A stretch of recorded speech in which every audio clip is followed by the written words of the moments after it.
Welcome to Engaging and Empowering School Libraries, a podcast that aims to raise the profile of school libraries by talking about topics that are current across education and teaching.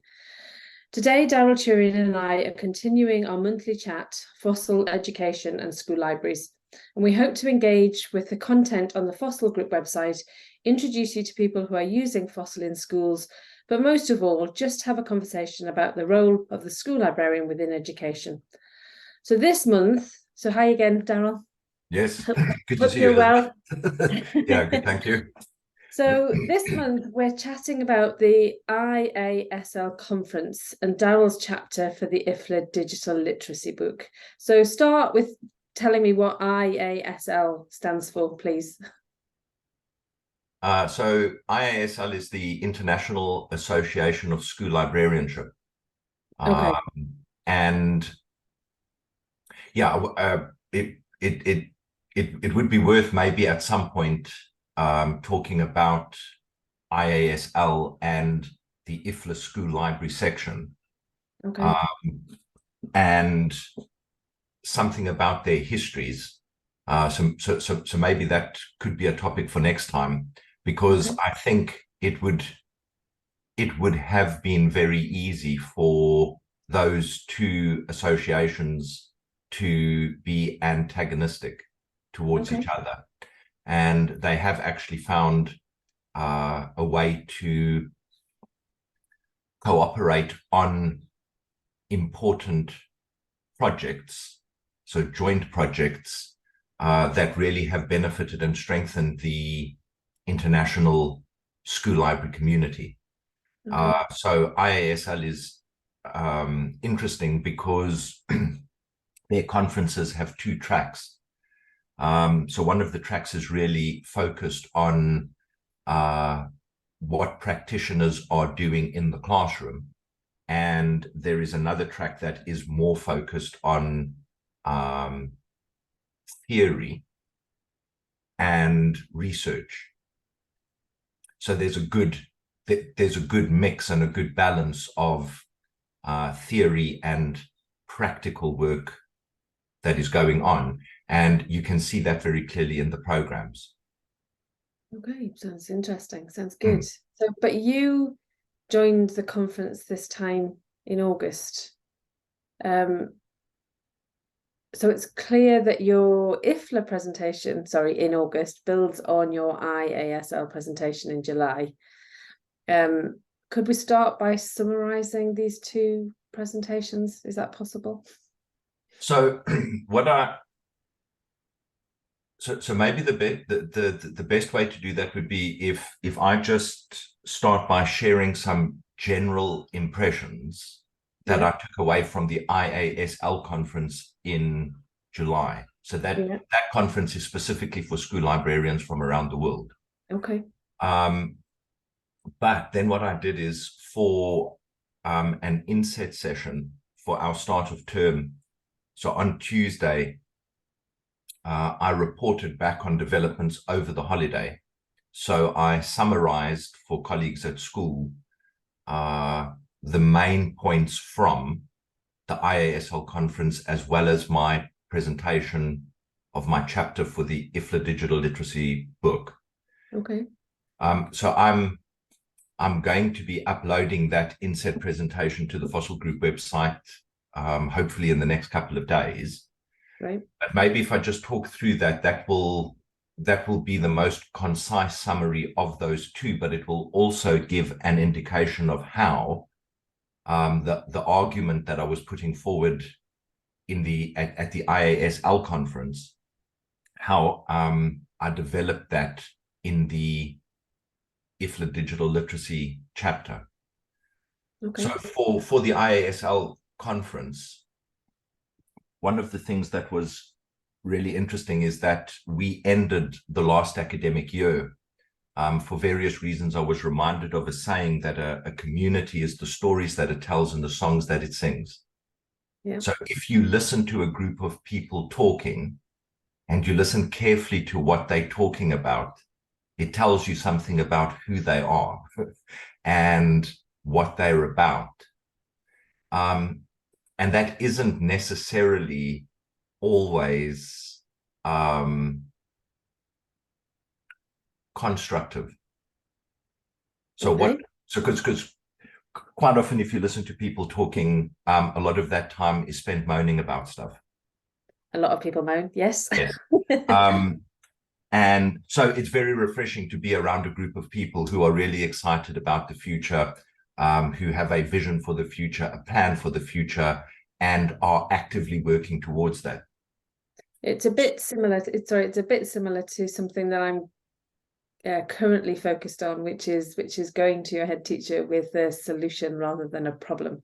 Yes. And I think it links quite nicely in the fact that it's too easy for people to moan about their lot, but not actually come up with any solutions. And actually, if we can turn that on its head, it changes the conversation. It changes the person and the role that you're doing from somebody who's doing something fairly minor to actually somebody who is talking about things that are going to solve problems in schools. And I think that that's a really important factor that we need to get across, I suppose. And that's part of what you're talking about, which is great. So that was the perspective that I went to the conference with.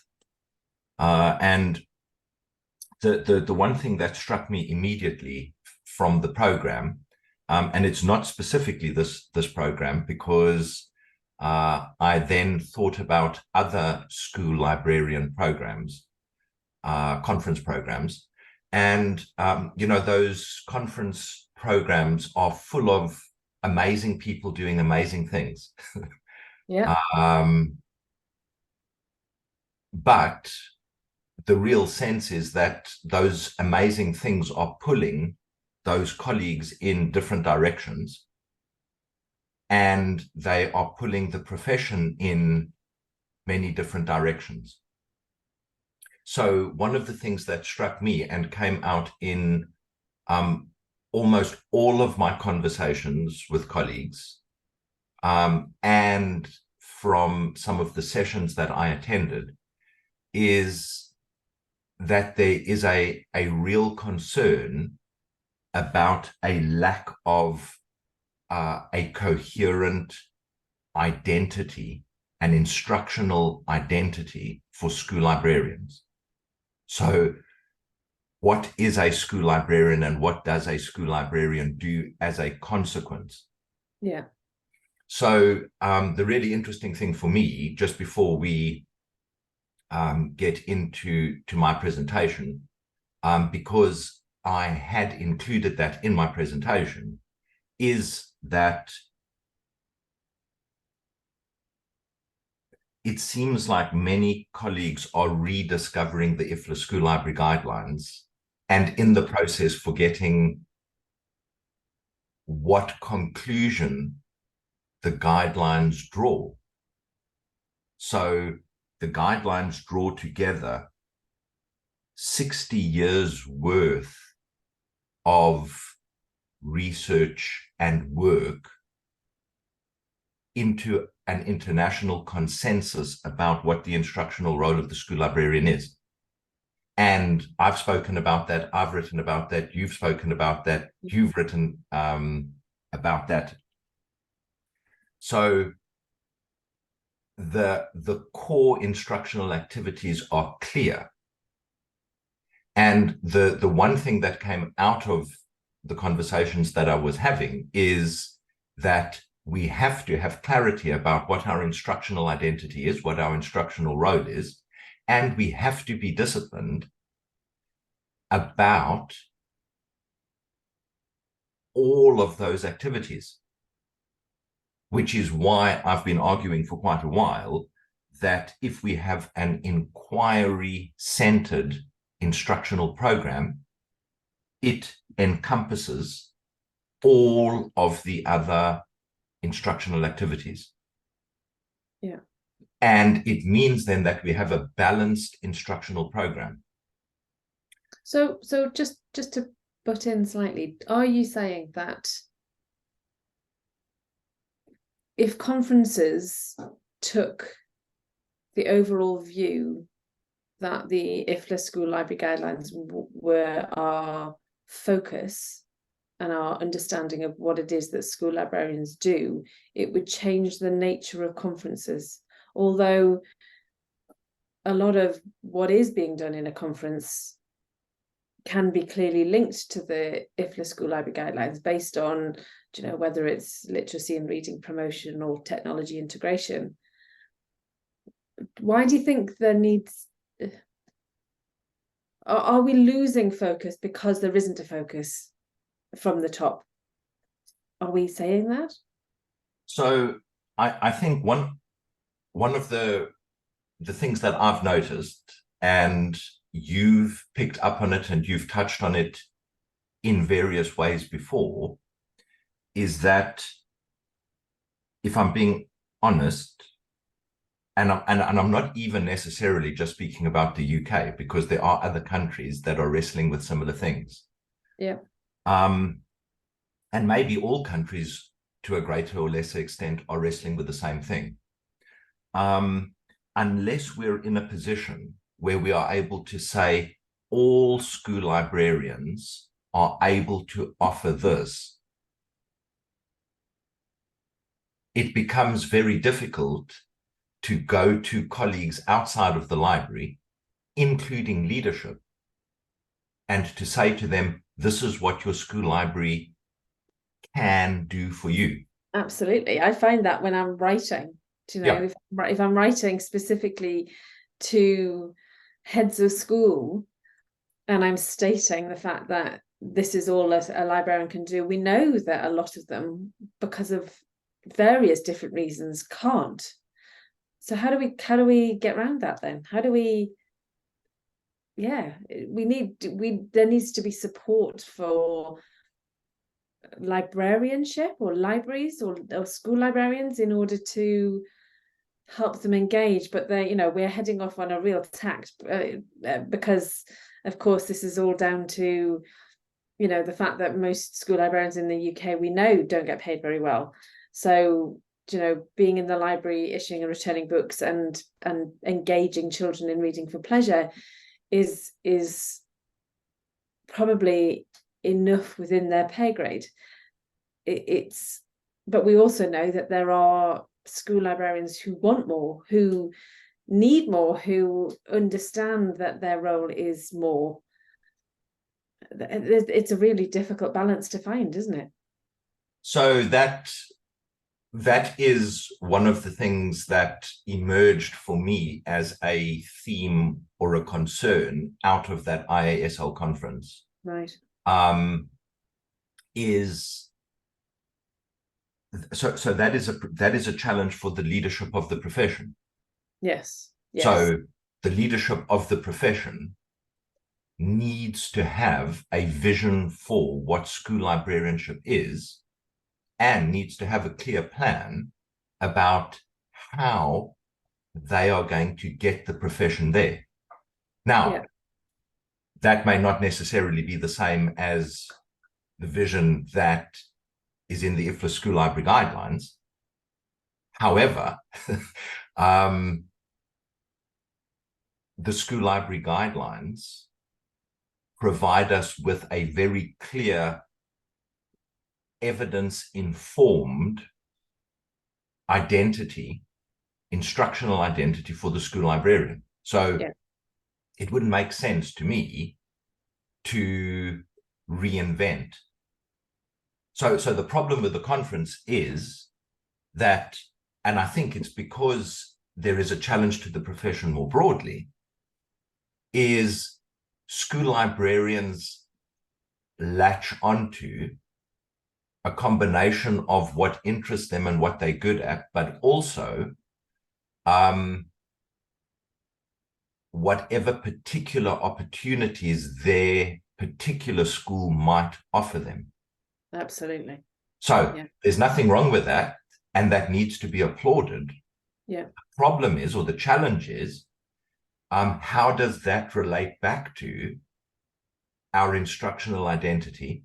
How does it fit into a balanced instructional program so that we are able over time to be saying all school librarians can offer this, and here are some particularly excellent examples of this bit, this bit, this bit, and this bit.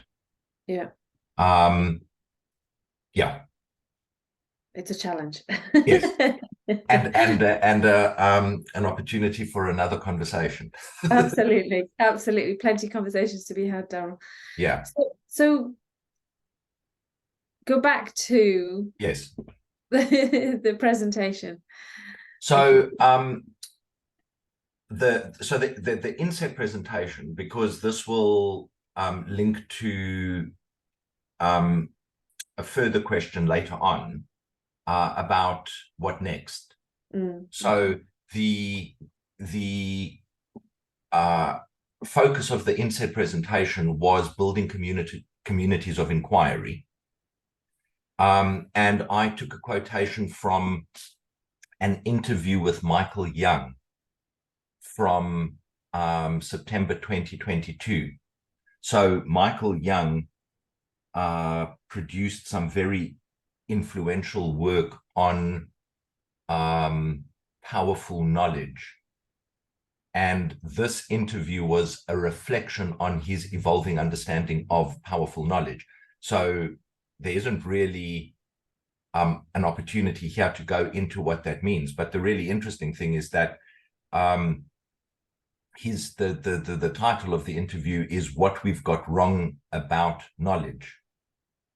And in that, he says that the curriculum is not just a body of knowledge. So that's what we tend to think of. So the curriculum is stuff that needs to be taught and or learned. Yeah. But he says the curriculum is not just a body of knowledge or bodies of knowledge. It's groups of communities that we need to encourage students to join. Right. So each subject is a community, and the task, our task, which will become clearer as the as we work through the presentation, the task, our first task is to engage students to draw them into that community. So already there is a connection with connect. Yeah. Engaging intellectually and emotionally. So what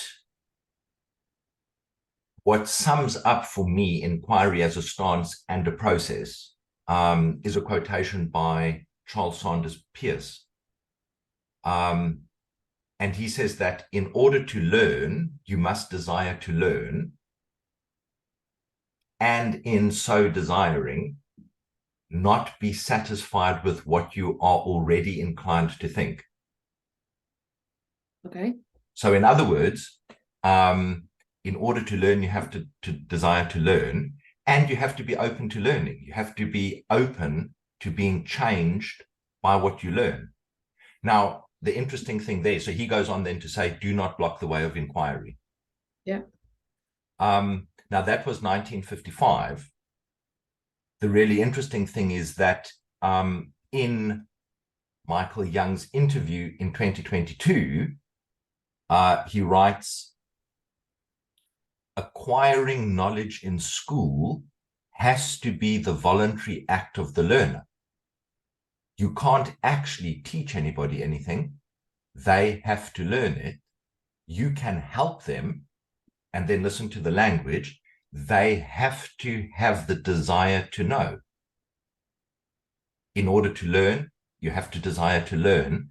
That is our most urgent task. I must admit, I can almost associate it with my own learning. So as a child at school, I went through the motions. I was one of those middle of the road children that I wasn't badly behaved. I wasn't poor at what I was doing, but I wasn't interested enough to push myself further, and left school at 16. It wasn't until libraries became a thing for me, through chance, that I realized and understood a passion for learning. and the difference having an interest in what you're learning about was really valid, outstanding. I would not have said the 16-year-old me would have managed to get a master's. No. But that was based on my willingness to learn at that point. And so I think it links in quite nicely with what you're saying, is that we have to find a way in engaging students enough to want to learn. That's quite a big challenge though, isn't it, Darryl? Absolutely. And that is a challenge that we share with our classroom colleagues, collaborating with them to draw students into these communities, disciplines, subjects, and awakening or nurturing this desire to learn. So that is our primary task. And so you will see as the presentation unfolds, how that naturally leads into an inquiry process. Okay. The whole point about Connect is it's partly about what do you already know. It's also, and possibly even more importantly, about stimulating intellectual and emotional engagement in the learning process that then follows from that. Okay. So just to so because the focus was, so how do we develop these communities of inquiry? So it's important to remember that so our definition of inquiry, which I will return to in a minute, our definition of inquiry is rooted in, so I just want to get the dates right. So that definition is rooted in the work of the Galileo Educational Network, which was the professional learning arm of the School of Education at the University of Calgary from 1999 to 2022. The work of the Galileo Educational Network is built on the foundation of the Developing Inquiring Communities in Education project. Okay. And that was led by the Ontario Institute for Studies in Education at the University of Toronto from 1991 to 2001. So that work is 30 years worth of theory-informed practice and practice-refined theory. Yeah. So it is the most extraordinary body of work in actual schools, in actual classrooms. Yeah. All age levels, all subjects. Yeah. But the conclusion of the Developing Inquiring Communities in Education project is that the force that drives the enacted curriculum must be a pervasive spirit of inquiry, and the dominant purpose of all activities must be an increase in understanding. So immediately we've gone from connect to construct. Right. However, so this is where it becomes really interesting and challenging and really important in relation to community. There is no straightforward or universal method for achieving these goals. Yeah. If classrooms are to become places where students are actively and enthusiastically attempting to construct answers to questions that are of real interest to them, more will be needed than the introduction of pre-packaged inquiry activities taken from teachers' manuals or downloaded from the internet. Okay. Now, there are two reasons for that. The first one, he says, is that really interesting questions rarely have simple answers. Yeah. The second thing is every classroom is unique Now, that is because every classroom is made up of unique students as well as a unique teacher. So because of that, teachers and students together must become a community of inquiry with respect to all aspects of the life of the classroom and all areas of the curriculum. So that is a very exciting and very demanding challenge. So just to make sure I've got this, understanding this right, if we're talking about individual teachers and individual students, it must change then in each individual classroom. Yes. So the resources that we're publishing on the FOSIL group website, the workbooks, you could say that they are standardized to download.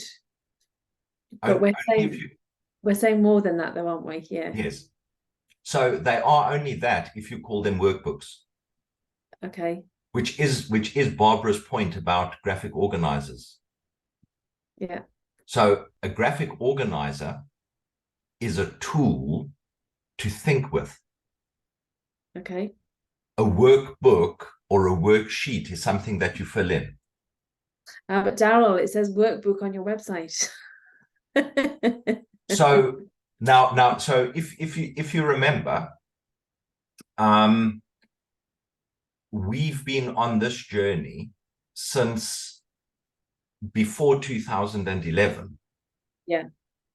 And we were figuring out what exactly it was that we had found our way into. Yeah. So one of the things that we will need to revisit at some point is consistency of language. Right. So many people think of those things as sheets that children need to fill in, yes, as opposed to tools to help children learn certain skills, but also to reflect on, to capture and reflect on their learning. Yeah. So the process is the same. The kinds of tools that we might be using in each stage of the process are more or less the same. But the point that we're saying is that the way that individual teachers and librarians are going to use that in their teaching situation, their classroom, is going to differ from school to school. Yes. And that's why it's not possible to say that this is what FOSIL-based inquiry looks like. This is exactly how you do it. These are the steps that you go through. Everybody does it in the same way. It's done. Yeah. Yeah, because often I've had school librarians ask, it's not possible to do all of FOSIL in one lesson. It's you can give an overview of possibly in an hour of the cycle, but you can't actually teach or help students to learn anything in that amount of time. So it's about finding the tool, finding the graphic organizer that assists you to do that lesson or that skill, and using the graphic organizers in that way as an opportunity to help you as the teacher, librarian, navigate that skill. It is where they come in and play their part, would you say? Partly. Because I think we at the same time, we also need to be more ambitious. Right. Because actually what we're wanting to do is we're wanting to start talking to colleagues about what we've spoken to up until now, that the curriculum is not content. It's not just content, it's communities. Yeah. And we're needing to engage students in the process of learning within that community. Yeah. That is what we need to be interested in. That is what we need to be excited about. Then we're looking for opportunities with certain colleagues within those communities, those disciplines, those subjects, to do more of this kind of stuff. So that may be the opportunity that may present itself, maybe a single lesson where there is an important opportunity to draw attention to and develop very specific skills that are part of the inquiry process. Or it may in fact be an opportunity to begin thinking about how to design a full inquiry at a certain point in time in relation to a certain topic. Yeah. So I think the challenge, and I think you've highlighted it quite well, is we're tending to think about it from the bottom up. So we have this small opportunity to do something that is bigger. But the challenge for us is to begin thinking about the bigger picture and what we can do to steer the conversation towards that bigger picture, and then looking for opportunities which may be very small. So it is definitely about training and understanding, isn't it? The more you understand about FOSIL and IFLA, the school library guidelines, I suppose, gives you an opportunity as and when they arise. So it's a big ask, because it's quite a difficult thing to help school librarians understand, isn't it? So we've been wrestling. I've been wrestling with this since I stumbled into school librarianship in 2003. I have been wrestling with learning, experimenting, adapting, developing, and we need to be doing that collectively as a profession. So, well, even with my own training, it's, do you teach the bigger picture? Do you teach the individual how to take those small opportunities that you get? Do you how deep do you go into it? It's a much bigger task than just my next training that's coming up is developing live lessons for year 7, which is what a lot of schools and school librarians are looking for. But there has to, there's going to be a lot of thought in how do these library lessons sit.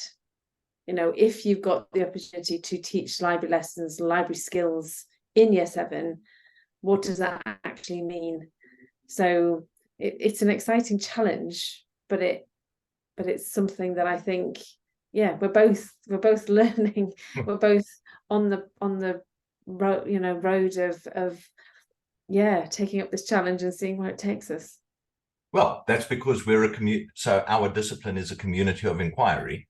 Yeah. And there are no prepackaged, ready-made, paint by numbers. Yeah. So I think the thing again that's interesting is that in Michael Young's interview, if we just remember, in him saying that the community is the curriculum is not just knowledge. It's communities that we need to be encouraging students to join. So we need to understand something about those communities. And we need to be thinking about how we can collaborate with teachers to engage students, to draw them in to those communities. That must be our starting point, I think. So to get to get specifically then onto the IASL conference, our workshop. So the purpose of that workshop was specifically to unpack our Year 6 interdisciplinary signature work inquiry. Right. So details about that are available on in the forum on the website, and our presentation, the PowerPoint presentation, is already available to download from FOSIL presentation. So if anybody's interested in the signature work inquiry part, that stuff is there. I'll put a link. I will put a link in the show notes as well, Darryl. Okay. So but in terms of the argument that I was developing, Neil Postman, writing in the 60s, argued that of all of the educational, of all of the survival strategies that education can offer, the most potent was inquiry. Yeah. But over the course of his writing career, his enthusiasm for inquiry cooled. Okay. Because of a number of tendencies. So he identified 3 tendencies that had robbed inquiry of its potency. Okay. So Jenny and I added a 4th. Okay. So I'll just mention quickly what they are, because the whole point is that we can and have overcome them. So the first one is divorcing inquiry as a dynamic process and skills from learning important content. Okay. So there the point is that when we have an opportunity to do something for teachers, because generally we don't have a lot of time, our focus very quickly becomes teaching skills. Yes. Or introducing the process and maybe some skills without any reference to the important content, subject content, disciplinary content that students should be learning. Right. So the consequence of that is that when we are asking teachers for opportunities to do stuff, that has to be at the expense of learning subject content. Right. So the challenge is that we teach process and skills directed at learning subject content. Yes. Yes. So this is absolutely, this is the problem with teaching Year 7 library skills, because it needs to be curriculum content led, doesn't it? It needs to have a something to hook it onto. It's not just a random skill that we're going to learn or teach. So you're far better to have your history teacher or your geography teacher involved so that they can teach content with the skills, is what you're saying, isn't it? Yeah. So the challenge there is we have to figure out how to demonstrate that these lessons can result in students learning subject content. So that's a challenge. We've got to figure out, who do I need to approach? Who can I work with in order to take this, to move this away from something that happens in the library and has no direct connection with what is happening in the classroom, to demonstrating how important content can be learned through this process with these skills. Yeah. The second one is reducing inquiry to a mechanical process by divorcing it from a spirit of wonder and puzzlement. So the whole point is that inquiry is a dynamic process of coming to know and understand, that arises out of a sense of wonder and puzzlement. In order to learn, you must desire to learn. Yeah. So if we haven't awakened that desire, then inquire. So that is when inquiry becomes a tick box exercise. So step one, do this. Step two, do this. Step three, do this. Step four, do this. They don't care. We don't care. Here's the outcome. Nobody's. Yeah. The third one, which we added, is a combination of both of those. Right. So divorcing inquiry from both a spirit of wonder and puzzlement and a dynamic process, thereby reducing it to a thoughtless fact-finding activity. Yes. So that's go away and find 5 facts. Yeah. We're not even teaching a process. We aren't teaching any skills. There's no sense of wonder and puzzlement. The fact-finding research serves no purpose. It's a meaningless, thoughtless exercise. Yeah. And then the final one, which he added, was the engineering of learning through ever more technical teaching methods based on hard evidence from cognitive science. Okay. So I think that is an overemphasis on this is the stuff that students need to know, to learn. What do we as teachers do to ensure that they learn that more effectively? Yeah. Now, the interesting thing again was in that Michael Young interview. So that was Neil Postman writing in 1996. Michael Young writing in 2022 says, if you haven't encouraged students to engage in the process of acquiring knowledge, which is a very difficult process, then all you get is memorization and reproduction in tests. So if that's what you're interested in, well, then this is the most efficient way, the most effective and efficient way to do that. Yeah. If you're interested in more than that, well, then it isn't. So those are the 4 debilitating tendencies that rob inquiry of its educational potency. Mm.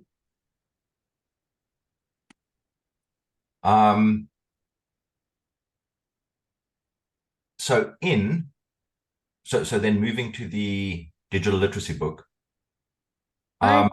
Go on then. No, sorry. No, I was just going to say, is it worth stopping at that point and talking about the digital literacy book the next time, or do you think that there's a I'm absolutely happy to return to that the next time. Yeah. Okay. Well, I think we've covered such a lot today that needs digesting, that actually we might just leave it there today. I am going to take the opportunity to do a little bit of advertising and introduce Engaging in School Libraries, a transformative training membership designed exclusively for innovative school librarians and teachers. If you're an educator or school with a shared passion for fostering collaboration between teachers and librarians across all subjects, then I extend a warm invitation for you to join me on this remarkable journey.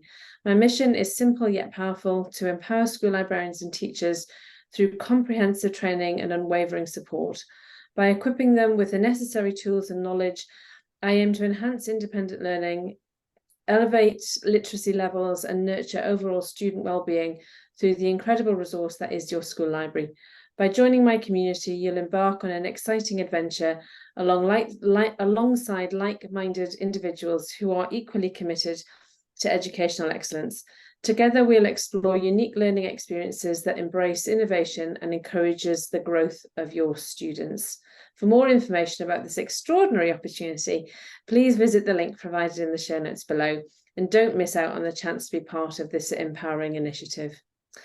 So, you know, Darryl, it's always really, really interesting talking to you about your journey, but our journey. Do you know, you spark ideas off me, and you make me understand that actually what I think in a slightly more simplistic way than you do, that that actually we are having a very shared conversation, and I really find it fascinating. So thanks again for joining me.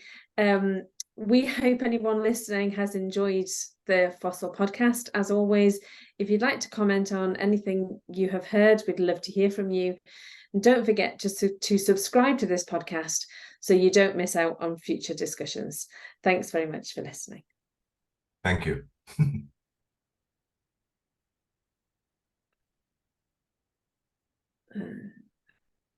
Let me stop recording.